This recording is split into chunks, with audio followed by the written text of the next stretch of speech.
سے تراویح کے ذریعے سے اعمال صالحہ تمام جب نبی اور تلاوت قرآن سے بندہ کرتا ہے رمضان یہ سکھایا کر رہا ہے کہ قرآن سے تعلق مضبوط بنائے رکھو.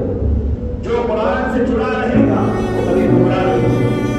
ابھی سے بتایا رہتا کہ تمہارے درمیان دو چیزیں چھوڑے جا رہا.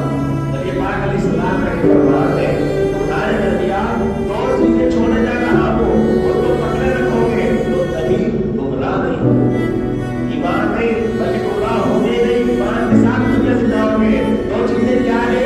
ایک کتاب اللہ کیا ہے قرآن مجید, اور دوسرا اہل بیت رسول اللہ اللہ کے حبیب صلی اللہ علیہ وسلم کی یاد اور کی محبت, آل رسول کی محبت سے جو بھی سرشار رہتے ہیں, اہل بیت کی محبت سے جو بھی آباد رہتے ہیں, وہ کبھی گمراہی نصیب کو نہیں ہوتی. وہ ہمیشہ کامیاب ہوتے ہیں, کامران ہوتے ہیں. دنیا میں بھی کامیاب ہے, آخرت میں بھی کامیاب ہوتے ہیں.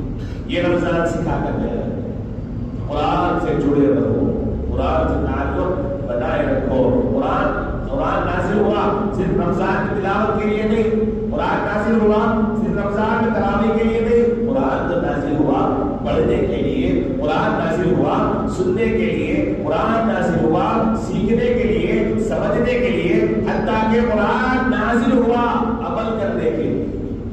قرآن میں جو حرام قرار دیا گیا ہے اسے حرام سمجھے, قرآن میں جو باتوں کا حکم دیا گیا ہے اس کو اختیار کرے, اس پر عمل کرے, اس کے مطابق زندگی گزارے. یہ ہمارے لیے ہدایت اور رشد و ہدایت کا مرکز و محور قرآن اور اہل بیت. اللہ اکبر, یہ دو بڑی کام کی چیزیں ہیں, قرآن اور اہل بیت.